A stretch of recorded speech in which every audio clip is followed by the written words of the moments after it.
Thank you. Hey, thank you so much. Thank you. Thank you very much. Thank you. Please have a seat. Thank you.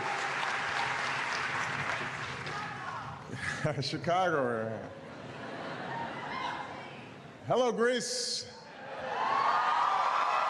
Thank you. Yassas. Kalispera. To the government and the people of Greece, including Prime Minister Tsipras, who I thank for his partnership and for being here, along with so many young people, the future of Greece, I want to thank you for your warm and generous welcome. As many of you know, this is my final trip overseas as President of the United States. And I was determined on my last trip to come to Greece,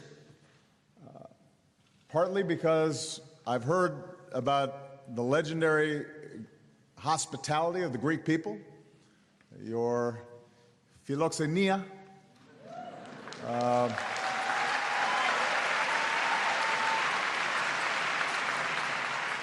partly because I had to see the Acropolis and the Parthenon,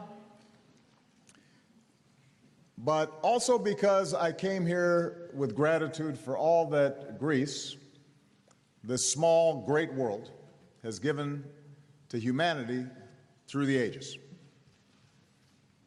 Our hearts have been moved by the tragedies of Aeschylus and Euripides. Our minds have been opened by the histories of Herodotus and Thucydides. Our understanding of the world and our place in it has been expanded by Socrates and Aristotle. In the United States, we're especially grateful for the friendship of so many proud Greek Americans. In my hometown of Chicago,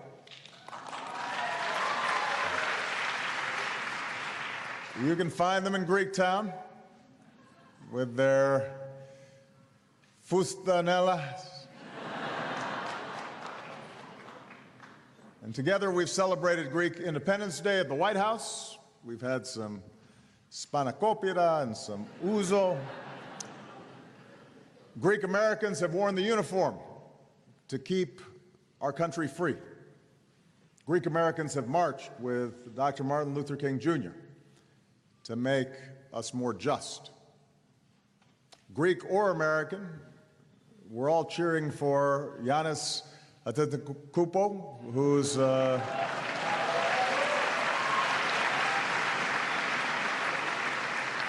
who seems to be getting better each year. And if anyone seeks an example of our shared spirit, our resilience, they need to look no further than New York City, near Ground Zero, where the Greek Orthodox Church of St. Nicholas, once in ruins, is now rising again. Most of all, we're indebted to Greece for the most precious of gifts: the truth, the understanding that as individuals of free will, we have the right and the capacity to govern ourselves. For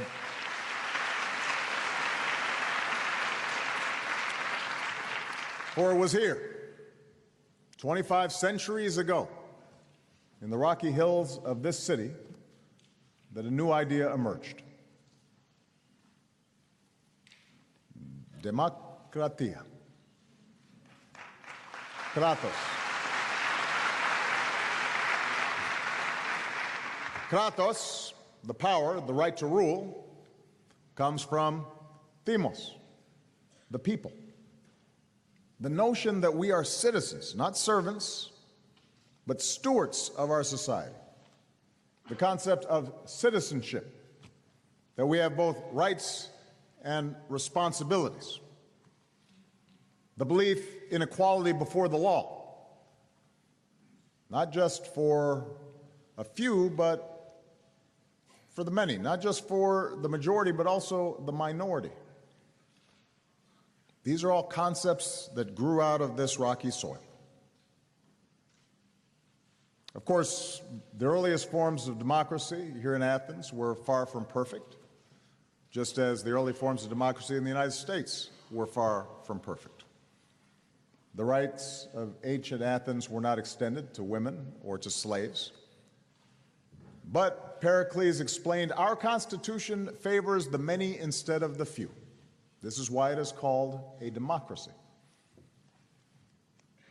Athenians also knew that, however noble, ideas alone were not enough. To have meaning, principles must be enshrined in laws and protected by institutions and advanced through civic participation.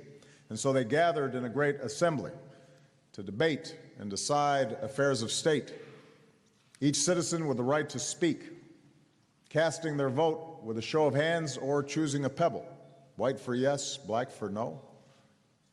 Laws were etched in stone for all to see and abide by.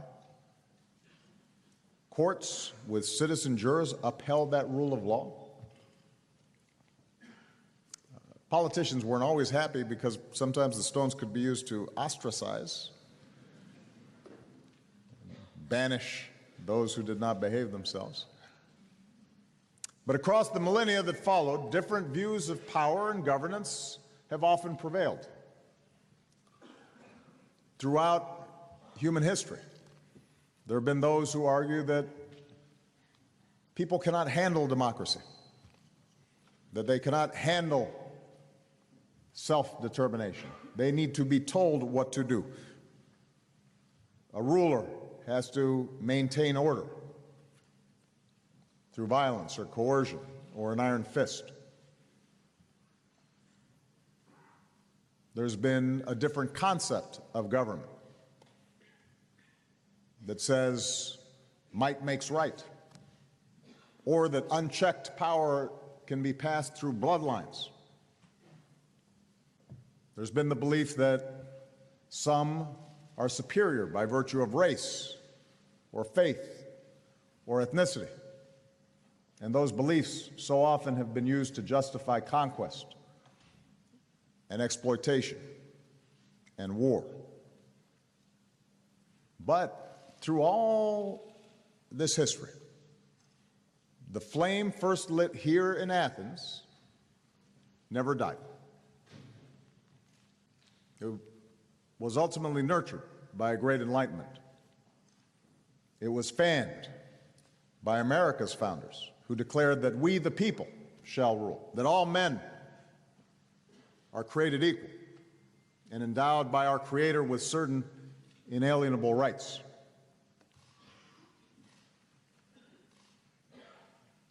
Now, at times, even today, those ideals are challenged. We've been told that these are Western ideals. We've been told that some cultures are not equipped for democratic governance and actually prefer authoritarian rule. And I will say that after 8 years of being President of the United States, having traveled around the globe, it is absolutely true that every country travels its own path. Every country has its own traditions. But what I also believe after 8 years is that the basic longing to live with dignity, the fundamental desire to have control of our lives and our future, and to want to be a part of determining the course of our communities and our nations, these yearnings are universal. They burn in every human heart. It's why a Greek bishop atop a mountain raised the flag of independence. It's why peoples from the Americas to Africa to Asia threw off the yoke of colonialism.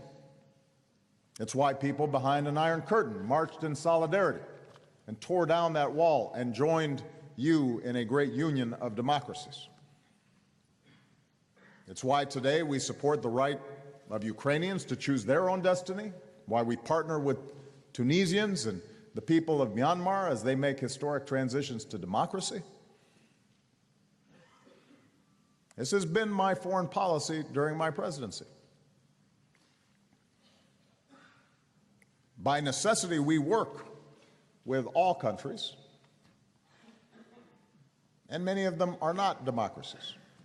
Some of them are democracies in the sense they have elections, but not democracies in the sense of actually permitting participation and dissent.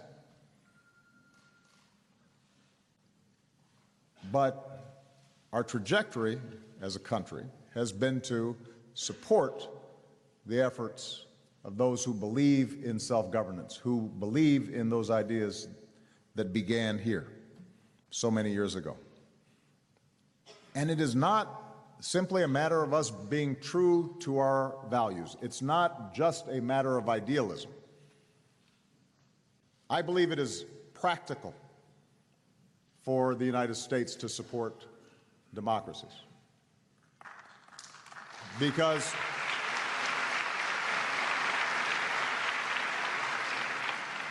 history shows us that countries with democratic governance tend to be more just and more stable and more successful. Open democratic societies can deliver more prosperity because when people are free to think for themselves and share ideas and discover and create, the young people who are here, what they're able to do through the internet and technology, that's when innovation is unleashed, when economies truly flourish. That's when new products and new services and new ideas wash through an economy. In contrast to regimes that rule by coercion, democracies are rooted in consent of the governed. Citizens know that there's a path for peaceful change, including the moral force of nonviolence. And that brings a stability that so often can facilitate economic growth. The history of the past 2 centuries indicates that democracies are less likely to fight wars among themselves. So more democracy is good for the people of the world, but it's also good for our national security, which is why America's closest friends are democracies, like Greece. It's why we stand together in NATO, an alliance of democracies. In recent years, we've made historic investments in NATO, increased America's presence in Europe, and today's NATO, the world's greatest alliance, is as strong and as ready as it's ever been. And I am confident that just as America's commitment to the transatlantic alliance has endured for 7 decades, whether it's been under a Democratic or Republican administration, that commitment will continue, including our pledge and our treaty obligation to defend every ally. Our democracies show that we're stronger than terrorists and fundamentalists and absolutists who can't tolerate difference, can't tolerate ideas that vary from their own, who try to change people's way of life through violence, and would make us betray or shrink from our values. Democracy is stronger than organizations like ISIL. Because our democracies are inclusive, we're able to welcome people and refugees in need to our countries. And nowhere have we seen that compassion more evident than here in Greece.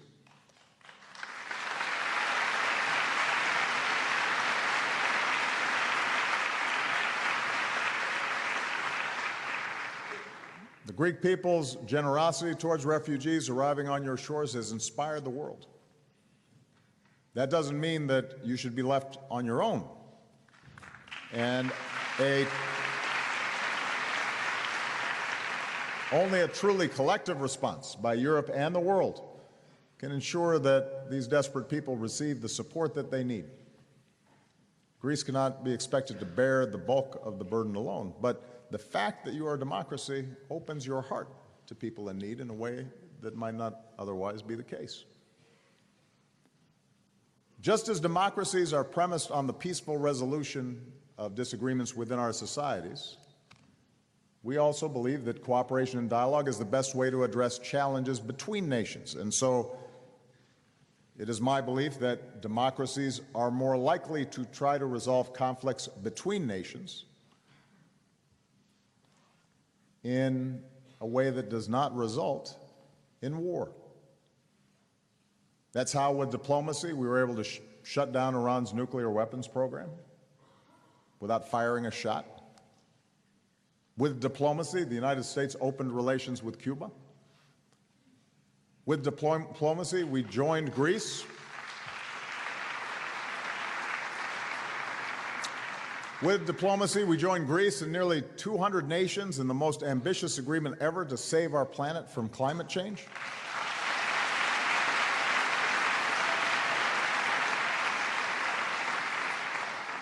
And speaking of climate change, I would point out that there is a connection between democracy and science.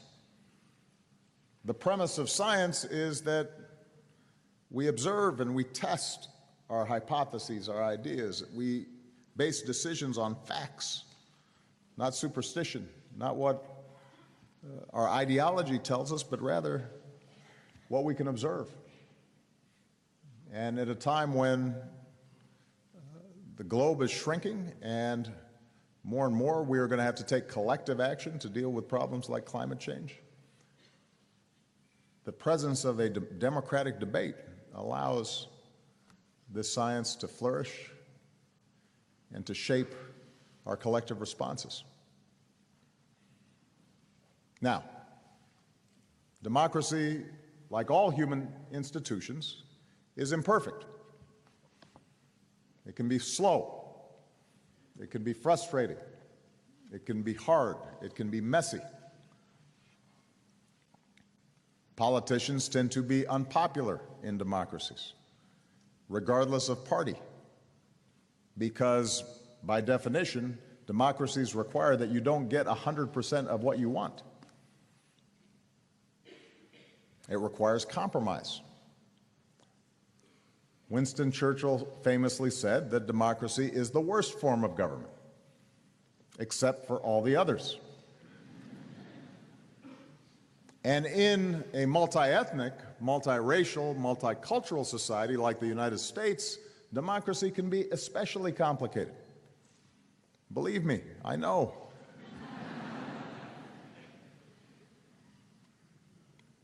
But it is better than the alternatives, because it allows us to peacefully work through our differences and move closer to our ideals. It allows us to test new ideas, and it allows us to correct for mistakes. Any action by a president or any result of an election or any legislation that has proven flawed can be corrected through the process of democracy. And throughout our history, it's how we have come to see that all people are created equal, even though when we were founded, that was not the case. We could work to expand the rights that were established in our founding to African Americans and to women, to Americans with disabilities, to Native Americans. Why all Americans now have the freedom to marry the person they love.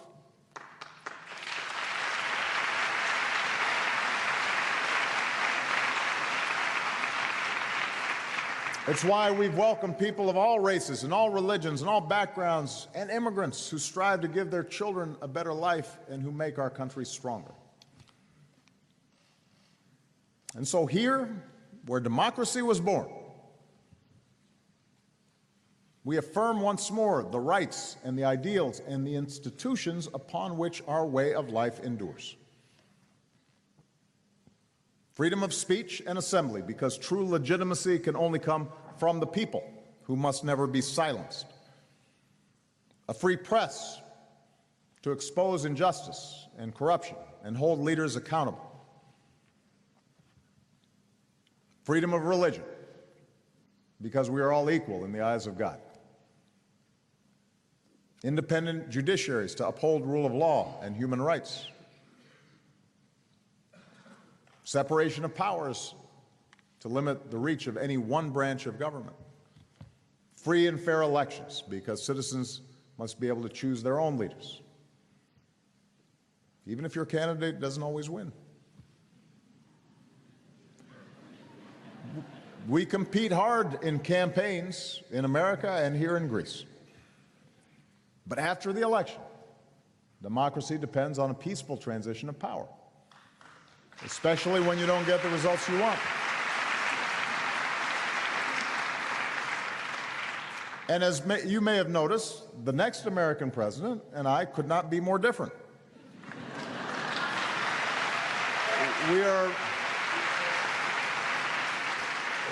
We have very different points of view, but American democracy is bigger than any one person. And that's why we have a tradition of the outgoing president welcoming the new one in, as I did last week. And why in the coming weeks my administration will do everything we can to support the smoothest transition possible, because that's how democracy has to work. And that's why, as hard as it can be sometimes, it's important for young people in particular, who are just now becoming involved in the lives of their countries, to understand that progress follows a winding path, sometimes forward, sometimes back. But as long as we retain our faith in democracy, as long as we retain our faith in the people, as long as we don't waver from those central principles that ensure a lively, open debate, then our future will be okay, because it remains the most effective form of government ever devised by man. It is true, of course, over the last several years that we've seen democracies faced with serious challenges. And I want to mention two that have an impact here in Greece, have an impact in the United States, and are having an impact around the world. The first involves the paradox of a modern global economy. The same forces of globalization and technology and integration that have delivered so much progress, have created so much wealth, have also revealed deep fault lines. Around the world, integration and closer cooperation and greater trade and commerce and the internet all have improved the lives of billions of people, lifted families from extreme poverty, cured diseases, helped people live longer, gave them more access to education and opportunity than at any time in human history. I've often said to young people in the United States, if you had to choose a moment in history to be born and you did not know ahead of time who you would be, you didn't know whether you were going to be born into a wealthy family or a poor family, what country you'd be born, whether you were going to be a man or a woman. If you had to choose blindly what moment you'd want to be born, you'd choose now. Because the world has never collectively been wealthier, better educated, healthier, less violent than it is today. That's hard to imagine given what we see in the news, but it's true. And a lot of that has to do with the developments of an integrated global economy. But trends underway for decades have meant that in many countries and in many communities, there have been enormous disruptions. Technology and automation means that goods can be produced with fewer workers. It means jobs and manufacturing can move across borders where wages are lower or rights are less protected. And that means that workers and unions oftentimes have less leverage to bargain for better wages, better benefits, have more difficulty competing in the global marketplace. Hardworking families worry their kids may not be better off than they were because of this global competition. What we've also seen is that this global integration is increasing the tendencies towards inequality, both between nations and within nations, at an accelerated pace. And when we see people, global elites, wealthy corporations, seemingly living by a different set of rules, avoiding taxes, manipulating loopholes, when the rich and the powerful appear to game the system and accumulate vast wealth while middle and working class families struggle to make ends meet, this feeds a profound sense of injustice and a feeling that our economies are increasingly unfair. And this inequality now constitutes one of the greatest challenges to our economies and to our democracies. An inequality that was once tolerated because people didn't know how unequal things were, now won't be tolerated because everybody has a cell phone and can see how unequal things are. The awareness that people have in the smallest African village, they can see how people in London or New York are living. The poorest child in any of our countries now has a sense of what other people have that they don't.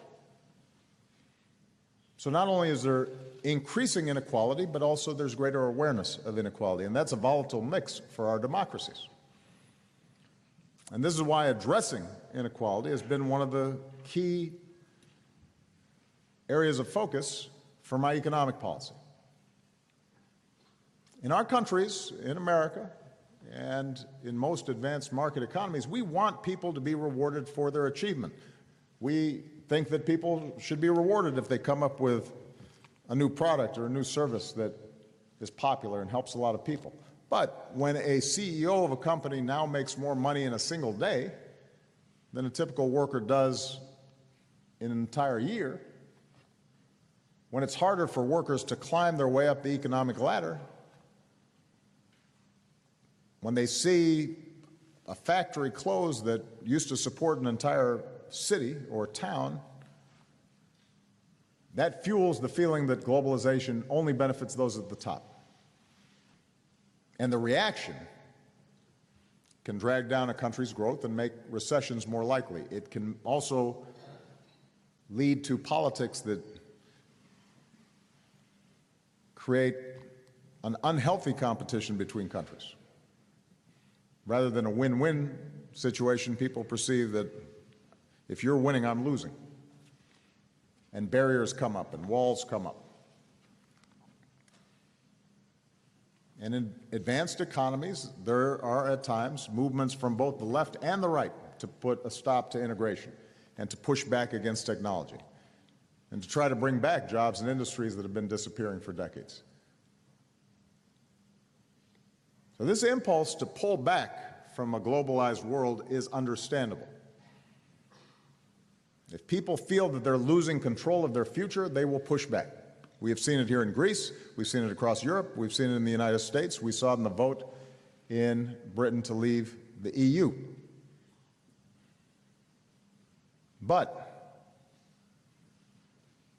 given the nature of technology, it is my assertion that it's not possible to cut ourselves off from one another. We now are living in a global supply chain. Our growth comes through innovation and ideas that are crossing borders all the time. The jobs of tomorrow will inevitably be different from the jobs of the past. So we can't look backwards for answers. We have to look forward. We cannot sever the connections that have enabled so much progress and so much wealth, for when competition for resources is perceived as zero-sum, we put ourselves on the path to conflict, both within countries and between countries. So I firmly believe that the best hope for human progress remains open markets combined with democracy and human rights. But I have argued that the current path of globalization demands a course correction. In the years and decades ahead, our countries have to make sure that the benefits of an integrated global economy are more broadly shared by more people, and that the negative impacts are squarely addressed. And we know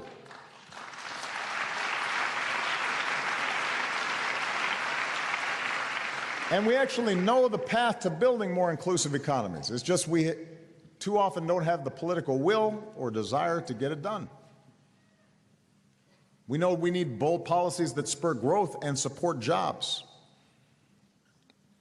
We know that we need to give workers more leverage and better wages, and that, in fact, if you give workers better wages, businesses do better too because their customers now have money to spend. We know that we have to invest more in our people, the education of our young people, the skills and training to compete in the global economy. We have to make sure that it is easy for young people who are eager to learn and eager to work to get the education that they need, the training that they need, without taking on huge amounts of debt. We know that we have to encourage entrepreneurship so that it's easier to start a business and do business. We know that we have to strengthen the social compact so that the safety net that is available for people, including quality health care and retirement benefits, are there even if people aren't working in the same job for 30 years or 40 years or 50 years. We have to modernize our infrastructure, which will put people back to work. We have to commit to the science and research and development that sparks new industries. In our trading relationships, we have to make sure that trade works for us and not against us, and that means insisting on high standards in all countries to support jobs, strong protections for workers, strong protections for the environment, so that even as we freely trade, people and workers in all countries see the benefits of trade in their own lives, not just benefits for the bottom line of large multinational corporations. These are the kinds of policies, this is the work that I pursued throughout my time as president. Keep in mind, I took office in the midst of the worst crisis since the Great Depression, and we pursued a recovery that has been shared now by the vast majority of Americans. We put people back to work building bridges and roads. We passed tax cuts for the middle class.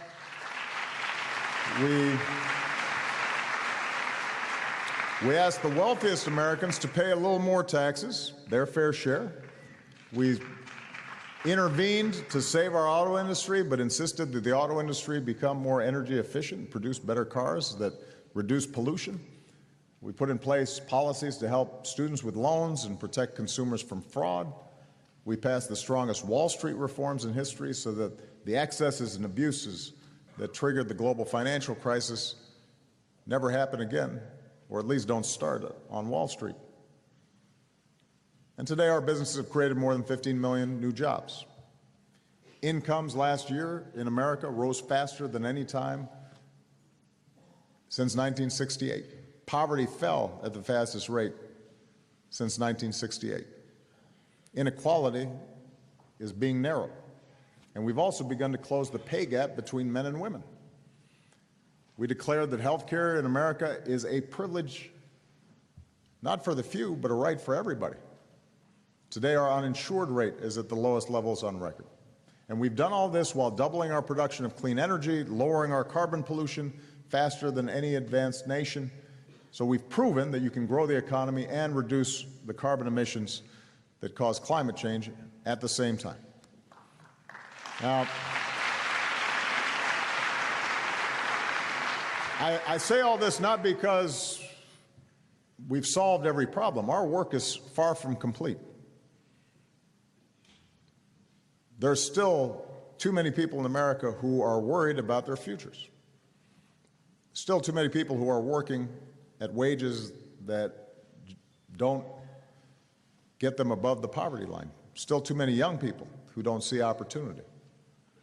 But the policies I describe point the direction for where we need to go in building inclusive economies. And that's how democracies can deliver the prosperity and hope that our people need. And when people have opportunity and they feel confidence in the future, they are less likely to turn on each other, and they're less likely to appeal to some of the darker forces that exist in all our societies, those that can tear us apart.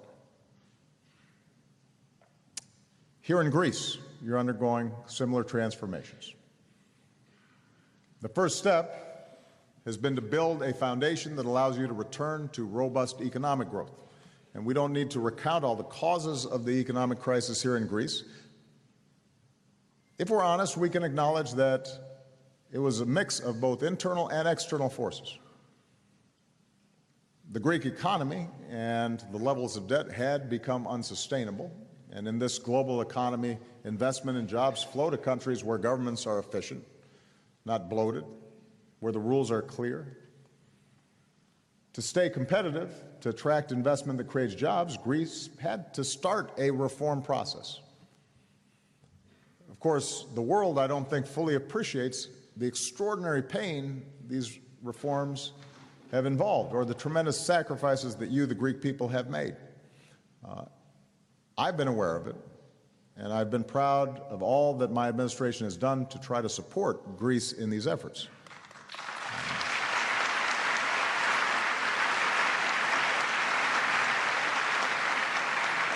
And part of the purpose of my visit is to highlight for the world the important steps that have been taken here in Greece.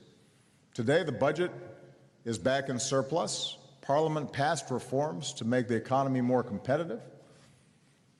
Yes, there is still much more work to do. But I want to commend Prime Minister Tsipras for the very difficult reforms his government is pursuing to put the economy on a firmer footing. Now, as Greece works to attract more investment and to prevent old imbalances from reemerging and to put your economy on a stronger foundation, you'll continue to have the full support of the United States. And at the same time, I will continue to urge creditors to take the steps needed to put Greece on a path towards sustained economic recovery. So as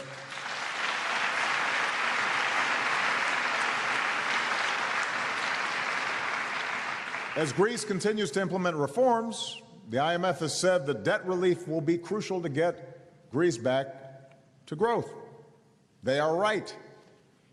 It is important because if reforms here are going to be sustained, people need to see hope and they need to see progress, and the young people who are in attendance here today and all across the country need to know there is a future. There's an education and jobs that are worthy of your incredible potential. You don't have to travel overseas. You can put roots right here in your home in Greece and succeed.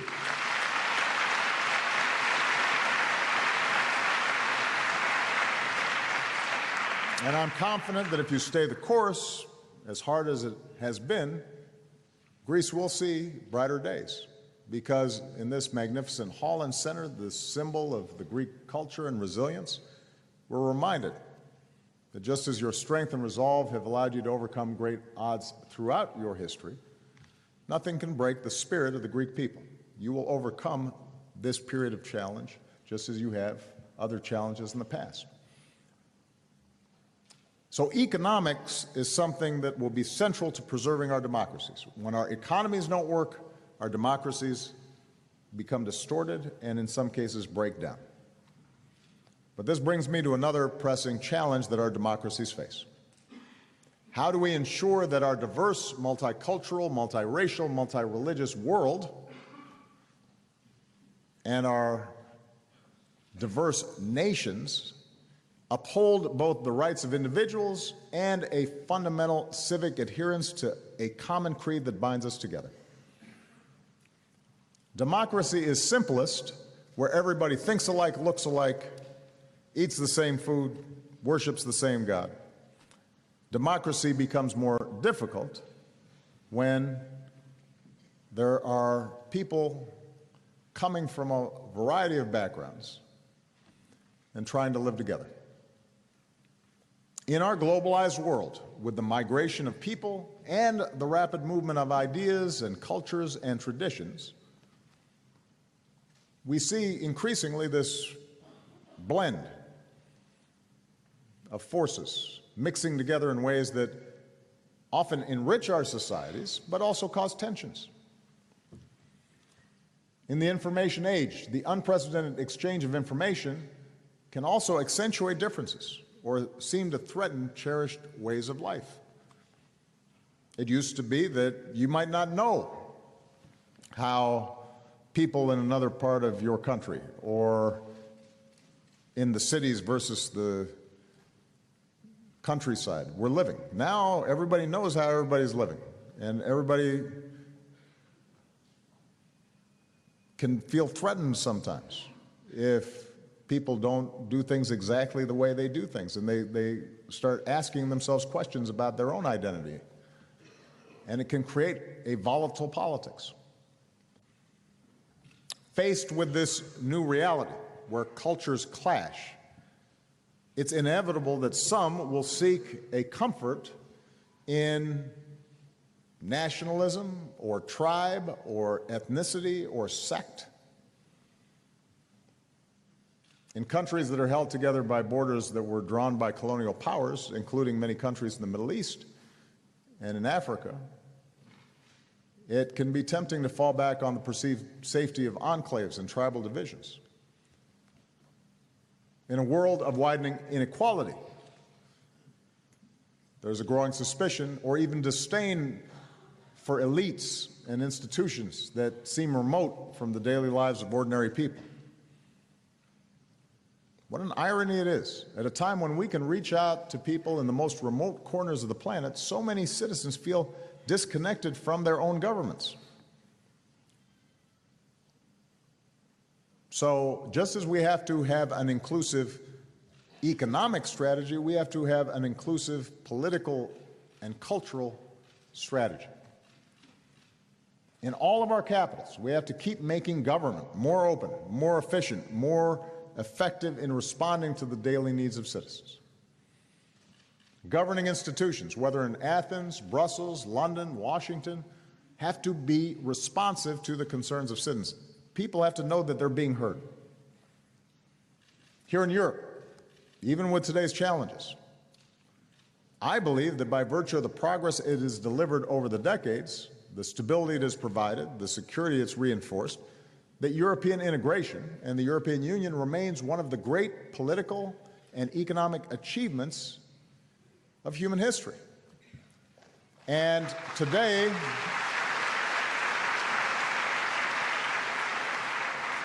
more than ever, the world needs a Europe that is strong and prosperous and democratic.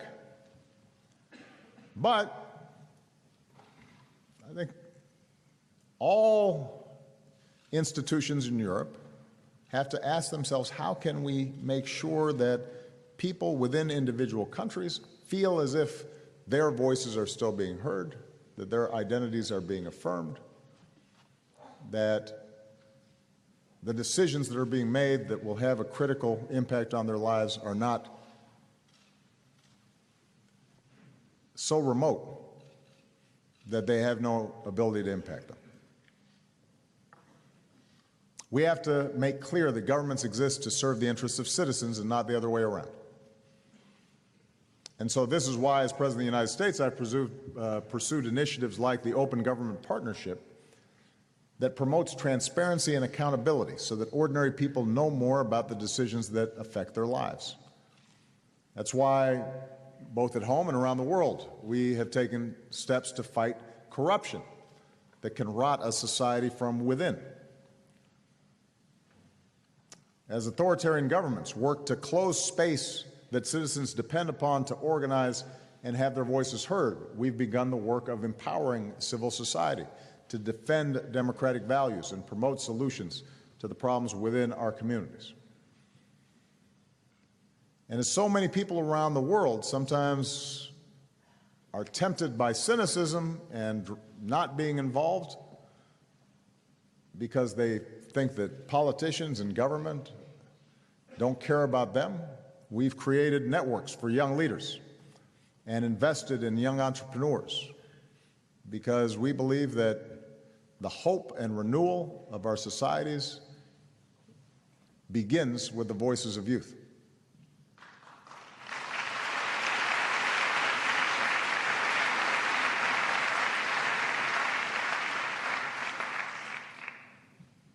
In closing, our globalized world is passing through a time of profound change. Yes, there is uncertainty and there is unease, and none of us can know the future. History does not move in a straight line. Civil rights in America did not move in a straight line. Democracy in Greece did not move in a straight line. The evolution of a unified Europe certainly has not moved in a straight line. And progress is never guaranteed. Progress has to be earned by every generation. But I believe history gives us hope. 25 centuries after Athens first pointed the way, 250 years after the beginning of the great American journey, my faith and my confidence, my certainty in our democratic ideals and universal values remain undiminished. I believe more strongly than ever that Dr. King was right when he said that the arc of the moral universe is long, but it bends towards justice. But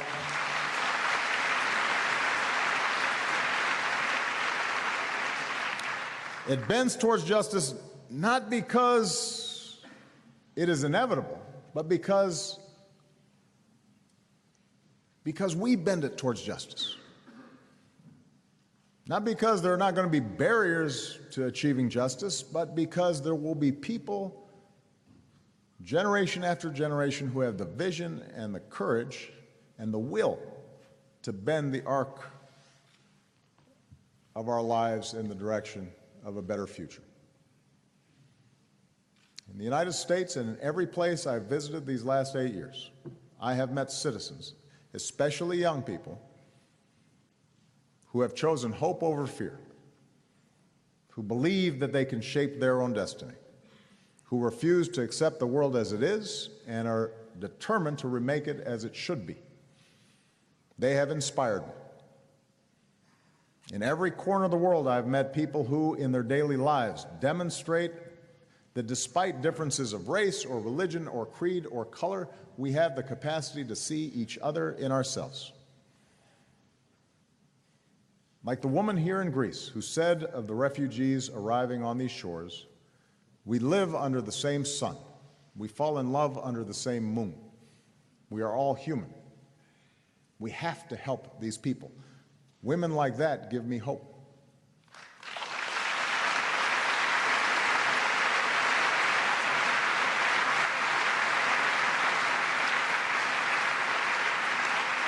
In all of our communities, in all of our countries, I still believe there's more of what Greeks call philotimo, love and respect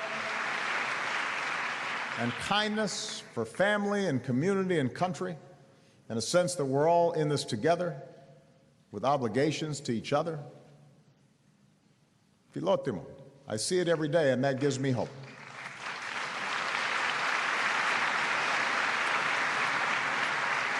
Because in the end, it is up to us. It's not somebody else's job, it's not somebody else's responsibility, but it's the citizens of our countries and the citizens of the world to bend that arc of history towards justice. And that's what democracy allows us to do. That's why the most important office in any country is not president or prime minister. the most important title is citizen.